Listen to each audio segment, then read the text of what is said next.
তো বন্ধুরা এখন চলছে শ্রাবণ মাস, তাই আমরা যাব বাবার মাথায় জল ঢালতে। আর আমরা যাচ্ছি প্রায় 26 থেকে 27 জন। আর কি কি হতে চলেছে সেটা তোমরা পুরা প্রথম থেকে লাস্ট তক দেখাবো। আর তোমরা একটা অনুরোধ যে ভিডিওটা প্রথম থেকে লাস্ট তক দেখবে, কেউ মিস করো না।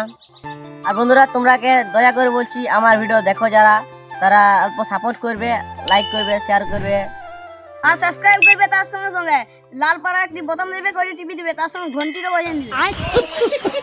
বেশি কথাবার্তা না বলে চলো ভিডিওর দিকে যাওয়া যাক।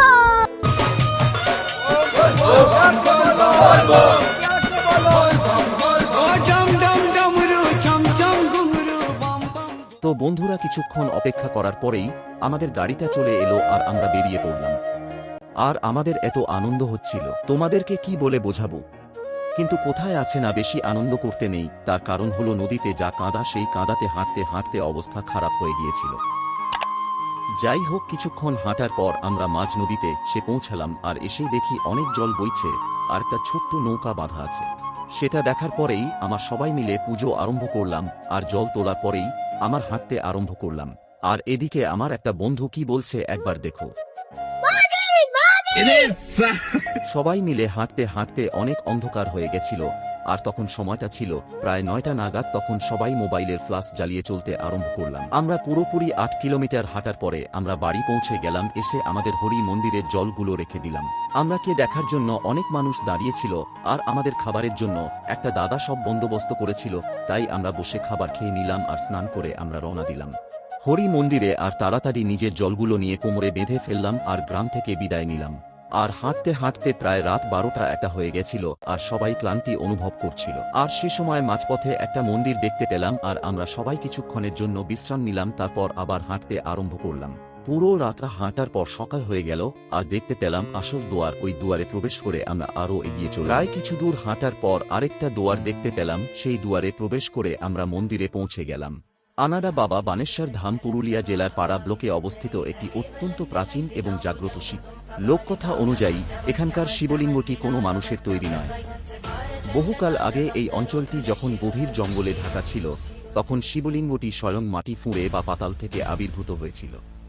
তাই একে পাতাল ফোঁড় স্বয়ম্ভূ শিব বলা হয়ে থাকে। লোকমুখে শোনা যায়, বাবা বানেশ্বর আবির্ভূত হওয়ার পর তদানীন্তন পাটকুমের মহারাজ স্বপ্নাদেশ পান। সেই স্বপ্নাদেশের ওপর ভিত্তি করেই তিনি প্রথম এই গভীর জঙ্গলে শিবলিঙ্গের খোঁজ পান এবং মন্দির স্থাপন করে প্রথম পুজো শুরু করান। পরবর্তীতে পুরুলিয়ার বিখ্যাত কাশীপুর রাজপরিবারের মহারাজ এই মন্দিরের দায়িত্ব নেন। তিনি জীর্ণ মন্দিরটির আমূল সংস্কার করেন এবং নিত্য পূজা ও মন্দির পরিচালনার জন্য সমস্ত রাজকীয় ব্যবস্থা করে দেন। সময়ের সাথে সাথে রাজপরিবারের পতন ঘটলে মন্দিরটি তার জৌলুস হারাতে বসেছিল। সেই সময় উত্তরকাশী থেকে স্বামী শিবানন্দপুরী মহারাজ নামের এক সাধু এখানে আসেন। তিনি মন্দিরটি নতুন করে সাজিয়ে তোলেন এবং পুনরায় ধুমধাম করে উৎসবের সূচনা করেন। তো যাই হোক, আমাদের বাবার মাথায় জল ঢালা হয়ে গেছে আর মন্দিরের ভিতরে মোবাইল এলাও ছিল না, তাই ভিডিও করতে পারিনি। এটার জন্য আমাকে ক্ষমা করে দিও। এবারে আমরা বাড়ির জন্য রওনা দিব আর তখনই দেখতে পেলাম আমার বন্ধুর অবস্থা। একবার তোমরা ভালো করে লক্ষ্য করো। सुंदर बीवी चाहिए, इसी चक्कर में भोले बाबा को जल चढ़ाने आए। अच्छा। साला 5 किलोमीटर चल के हालत खराब हो गया। हे बाबा, हमको बीवी नहीं चाहिए, हमको घर भेज दो। ठीक है। इस साला बच्चा लोग को भी बीवी चाहिए क्या? हे बाप। তাই আর কি বেশি দেরি না করে আমরা গাড়িতে উঠে পড়লাম। আমরা দুটো গাড়ি করেছিলাম, একটা গাড়ি পেছনে আসছিল। তখনই লক্ষ্য করে দেখলাম দাদাদের অবস্থা।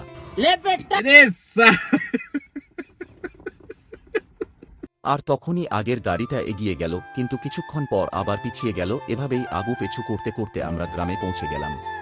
আর আমরা যে প্রসাদগুলো কিনে নিয়েছিলাম সেগুলো একটা বড় জায়গায় ঢেলে দিল। সবগুলো প্রসাদ একসাথে মিক্স করে গ্রামের মানুষদেরকে দিয়ে দিলাম। আমার এই ছোট্ট ভিডিওটি আমি এখানে শেষ করলাম। আর বন্ধুরা, আমি ফানি ভিডিও বানাই, তোমরাও চাইলে দেখতে পারো ইউটিউব থেকে।